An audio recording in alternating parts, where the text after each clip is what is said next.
Hey y'all, it's HB Operandi. So today I'm going to bring you a goals video. I've been notorious for not completing goals, but I figured if I put it out there online, then, I have something to be accountable for. So, without further ado, I'm just going to get into it. I have 10 goals to complete by the end of January. So, number one, write a book.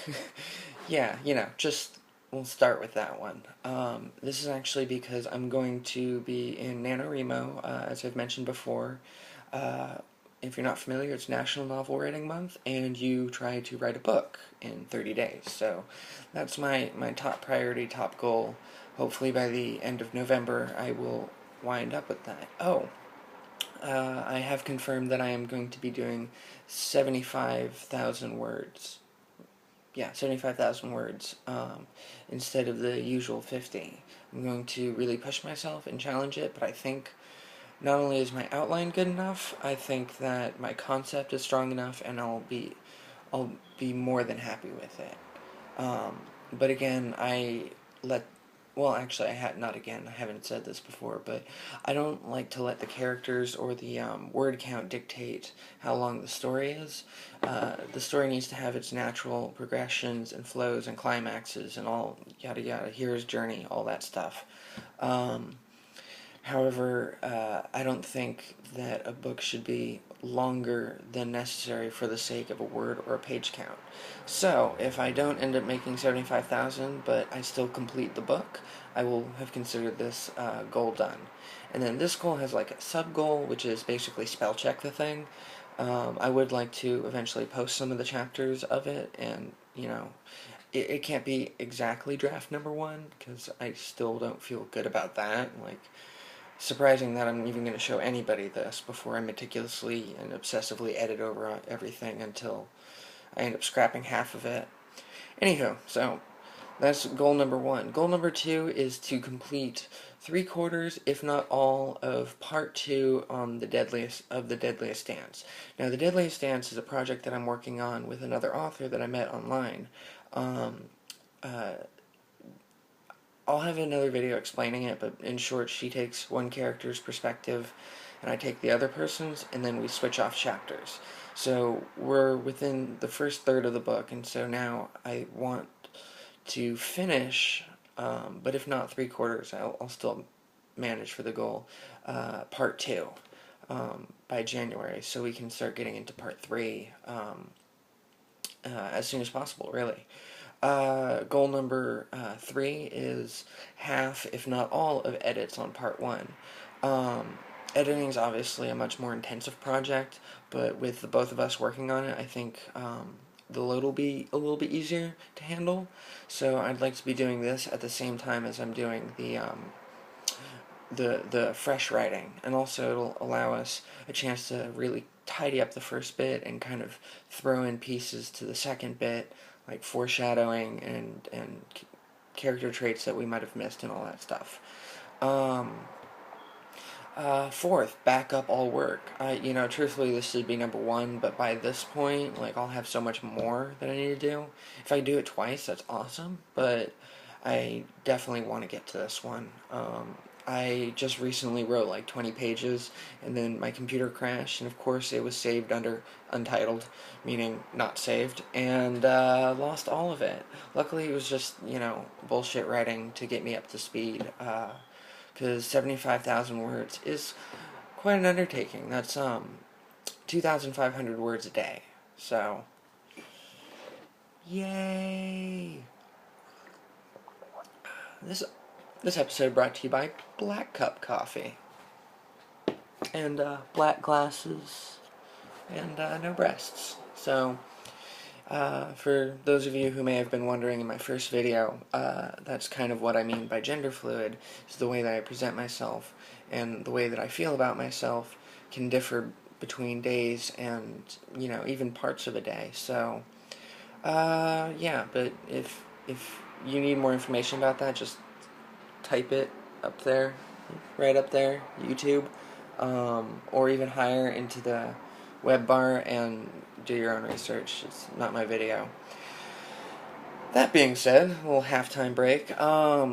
Next goal is go to at least one writing meetup. I had anxiety. The last meetup that I wanted to go to, the kickoff for Los Angeles, and I got myself all ready, and then before I could leave, leave the house, like my brain just kind of kicked in, and I had not only anxiety, but I had anxiety about the possibility of having anxiety while I was there. So some of you might know what I'm talking about. So basically, I didn't go, and I was bummed about that.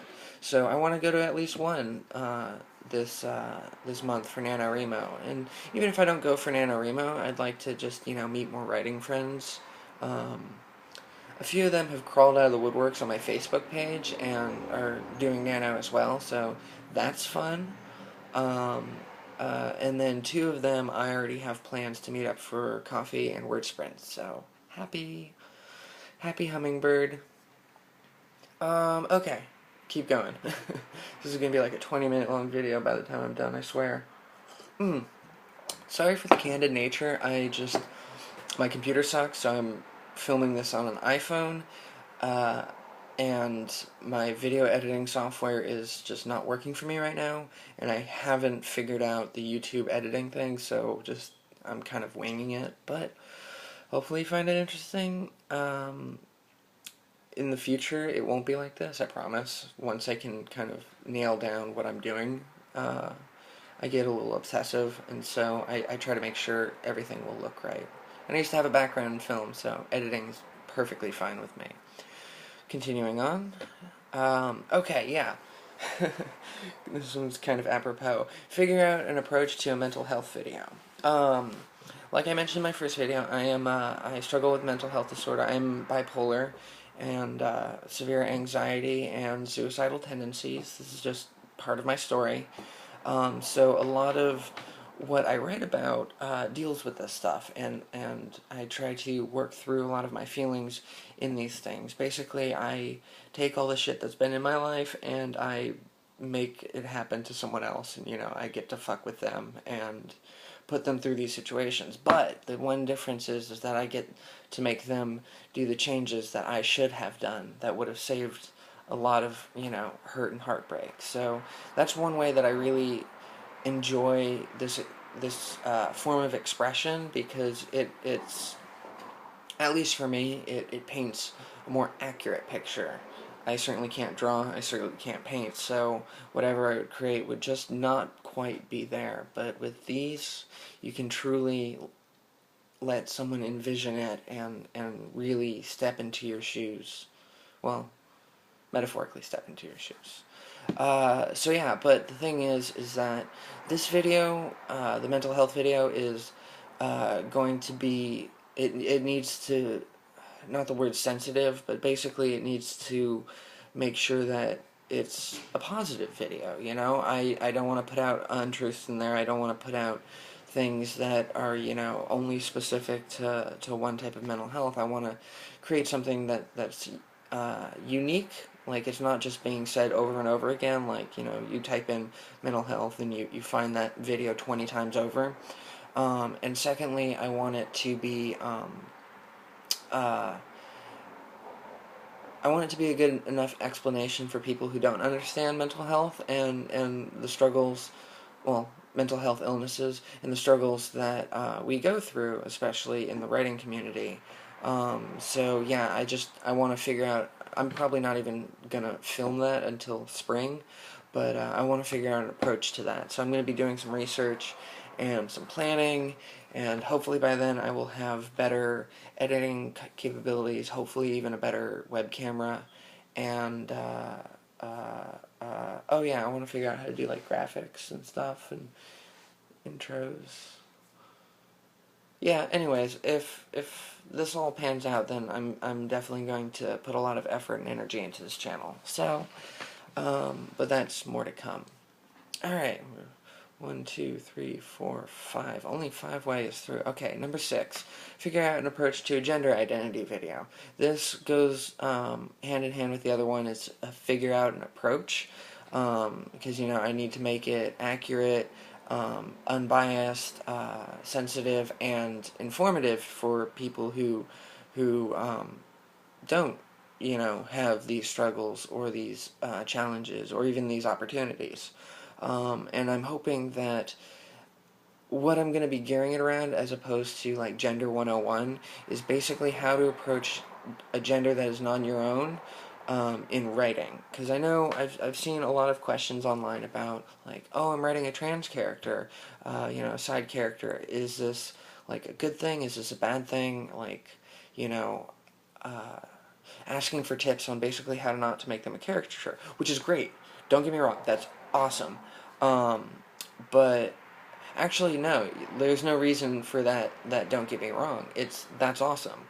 The people that just write a character, don't check in, don't then what they're doing is they're painting their own depiction of this person or series of people. So it definitely needs to be informative, but and again, not shameful, because there's a lot of people who just don't know this information until they do, and then when they do, they do well with it. So that's kind of who I'm hoping to focus for. Like, I haven't gotten any flame messages. I'm sure I probably will, but it's not to irritate those people. It's basically for writer folk, because it doesn't matter what we feel inside.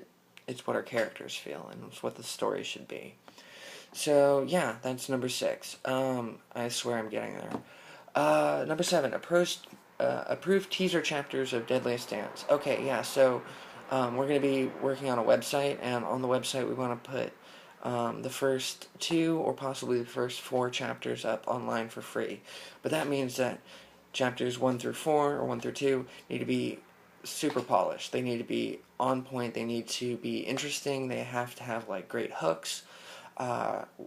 This is going to be the first of our story that we're putting out there, and we want to make sure that it does well. We don't want to have to keep updating the pages as we go through edits and everything. And it's the first 4 chapters of the book, so it should that should be like step 1 on our editing process anyway. So we just need to make sure it's all tightened up. On a side note, if you're a beta reader, please leave a comment in below or hit me up on Twitter or Tumblr, and we would love to have you. It's a crime thriller, and I'll make another video about it later, and update the link whenever I do. Anyways, keep going, almost there. Number 8, revisit the website. So yeah, like I just mentioned, we're gonna have a website for The Deadliest Dance, the crime thriller novel that I'm working on with another author. And so we're going to figure out whether it's better to have our platform on Tumblr or Blogger or possibly WordPress. I'm just not very familiar with it, and so I did tons of stuff on Blogger, but I'm really enjoying the freedom of design on Tumblr. I think it's much better for writing blogs, because you can really bury certain pages in and make links in the right place, and there's just a lot of freedom to move around with that. Or, lastly, would it just be better to just drop the money and pay for a site? But I think starting out with one of these free ones first, while we still build our fan base, is a better idea. But, it's a partnership. So, I'll get into the whole intricacies of that partnership in another video that I have planned for working with another writer. So, anyways, moving on. Number 9. Oh, I skipped a number. Number 10. No, I just double counted one. Anyways, I'm only going off bullet points, so I have to and I don't want to spend too much time on that, but then I end up rambling. Coffee. So the last one on my list is Transgender Day of Remembrance, and this isn't a writing thing, and I'm trying to make this kind of like a writing goals, but it's something that means a lot to me, and I figured it's a goal to have for this month, because I may or may not even be able to make it. See the part about the anxiety. Yeah, that's what I was talking about. But basically, it is the day that we honor all murdered trans folk in the last year, and it's November 20th. It's a worldwide event. There's all these different countries. If you're watching this on YouTube, there's most likely a day of remembrance in the country that you were in. So yeah, and the number is ridiculously high. And we honor those who died by saying their names and letting the world know exactly how they died. And it's very depressing, and it's very painful, and it's very hard to get through. But you know what? If you consider yourself an ally, if you consider yourself open-minded, if you consider yourself, you know, a person who loves trans people, then you really should go to this event and see what it's like to be in our community. Just, it's again kind of like taking that step in another person's shoes. When you see the lives that have been lost to this kind of violence, it's unbelievable. It's almost ungodly with the ways that people choose to kill trans folks. So it's definitely a goal of mine because I missed it last year and I've been kicking myself all year for it. And so I'm gonna go November 20th and pay my respects. Um, Anyways, that's my winter goals. Sometime in January or sometime in February, I'll check in, show you how I did, and then make another video. Hopefully, it won't be 16 minutes long. Anyways, so please comment with words of support or saying that I'm gonna fail, whatever. If you want to throw some hate in there, throw some hate in there. I don't care. Just if you like it, please like, share, subscribe.